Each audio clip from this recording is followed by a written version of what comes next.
আগামী 12 April ADC নির্বাচনকে কেন্দ্র করে সরগরম হয়ে রয়েছে ত্রিপুরার উপজাতি অধ্যুষিত এলাকাগুলি।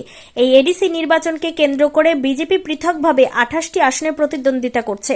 অপরদিকে বিজেপির শরিক দল আইপিএফটি পৃথকভাবে 26টি আসনে প্রতিদ্বন্দ্বিতা করছে এবং আরেক শরিক দল তিপ্রামথা ও পৃথকভাবে 28টি আসনের মধ্যে 28টি আসনেই এডিসি নির্বাচনে প্রতিদ্বন্দ্বিতা করছে।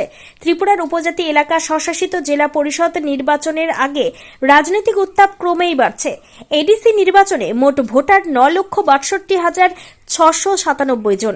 এর মধ্যে পুরুষ ভোটার 4,82,025 জন এবং মহিলা ভোটার 4,80,666 জন।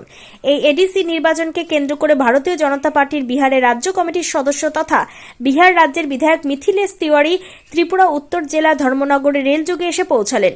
তাকে ধর্মনগর রেল স্টেশনে স্বাগত জানান ভারতীয় জনতা পার্টি ত্রিপুরা প্রদেশের উত্তর জেলা সম্পাদক হারান চন্দ্র দাস সহ অন্যান্যরা। উল্লেখ্য 9 এপ্রিল 56 ধর্মনগর বিধানসভা কেন্দ্রের উপনির্বাচন এবং 12 এপ্রিল এডিসি নির্বাচনের জন্য ভারতীয় জনতা পার্টির কেন্দ্রীয় কমিটি থেকে পাঠানো কেন্দ্রীয় প্রভারী হিসেবে ধর্মনগরে আসেন মিথিলেশ তিওয়ারি। তিনি 56 ধর্মনগর বিধানসভা কেন্দ্রের উপনির্বাচন এবং এডিসি নির্বাচনকে কেন্দ্র করে বিজেপি দলের শীর্ষ নেতৃত্বদের নিয়ে সাংগঠনিক বৈঠক করবেন বলে সংবাদ মাধ্যমকে জানিয়েছেন ভারতীয় জনতা পার্টি ত্রিপুরা প্রদেশের উত্তর জেলা সম্পাদক হারান চন্দ্র দাস। ত্রিপুরা থেকে বিক্রম কর্মকারের report, crime press Bengal news.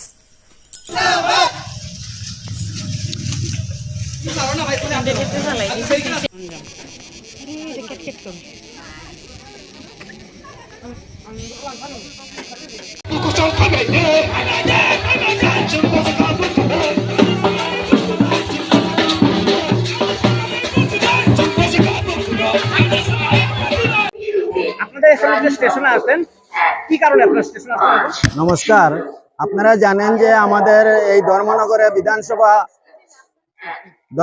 বিধানসভা উপনির্বাচন আগামী 9 এপ্রিল। তো এই বিধানসভা নির্বাচনকে সামনে রেখে আমাদের কেন্দ্রীয় নেতৃত্ব একজন প্রভারী পাঠিয়েছেন ধর্মনগরে। উনি আজকে এই ট্রেনে আসছেন। ওনার নাম মিথিলেশ তিওয়ারি। বিহার বিধানসভার উনি মাননীয় বিধায়ক এবং বিহার প্রদেশ বিজেপির অন্যতম সদস্য। উনি এডিসি নির্বাচন এবং ধর্মনগর উপনির্বাচন উপলক্ষে আমাদের ত্রিপুরায় এসেছেন। প্রভারী হিসাবে কেন্দ্রীয় নেতৃত্ব পাঠিয়েছে।